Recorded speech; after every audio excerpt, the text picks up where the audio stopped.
Have you ever noticed how, when things get stressful, our heads naturally go down? We stare at our phones, we stare at our bills, or we just stare at our own feet while we walk. It's like gravity is working overtime on our mood. In the ancient world, people did the opposite. Psalm 121 starts with a famous line, "I lift up my eyes to the mountains. Where does my help come from?" Now, back then, mountains were beautiful, sure, but they were also scary. They were full of bandits, steep cliffs, and wild animals. When the rider looked up, they weren't just looking at scenery. They were looking at the scary road ahead and asking, "How am I ever going to get through this?" Here's the aha moment. The rider answers their own question.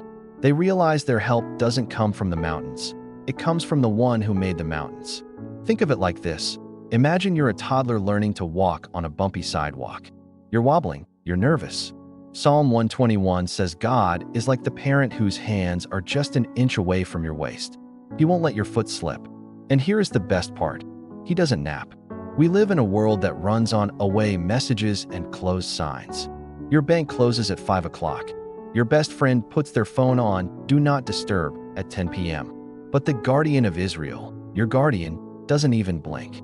Whether it's 2 p.m. on a Tuesday or 3 a.m. on a night, when you can't stop worrying, the lights are on. He's watching. The psalm also says God is your shade at your right hand. In the Middle East, the sun isn't just a bright light, it's a physical weight. It drains you. Life can feel like that, right? A heat wave of responsibilities, grief, or just plain busyness that makes you want to wilt. God being your shade means He's the buffer. He stands between you and the elements so you don't get scorched. He doesn't necessarily take the sun away, but He makes it so the sun can't harm you. You can keep walking because you aren't doing it in the direct heat. The Lord will watch over your coming and going, both now and forevermore. Think about your comings and goings. That's your commute to work. That's dropping the kids at school. That's starting a new job, a coming, or saying goodbye to a season of life, a going. So, if you're feeling the weight today, do what the psalmist did. Lift your eyes. Your help isn't coming from your bank account, your boss, or your own sheer willpower. It's coming from the maker of the stars, and He's got His eye on you. You're going to be okay.